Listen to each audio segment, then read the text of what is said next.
Кішкентай бүлдіршін Абай атасының 175 жылдығына арнап президент Қасым-Жомарт Тоқаевқа жолдаған.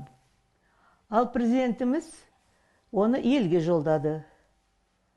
Бұл эстафетаны маған көрнекті журналист, Астана телеарнасының басшысы Бибігүл Жексенбай жолдап еді.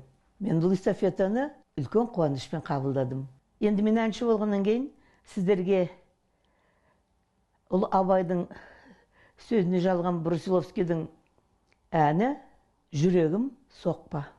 Жүрегім соқпа, қойы тоқта, бола берме, тымыкүлкі, көрмейсің бе, тоқта енді, кімге сенсең, сол шүйкі, жетім қозы тас бауыр, түңілерде отығыр, сорлы жүрек мұнша ауыр, неге қатты соқтығыр.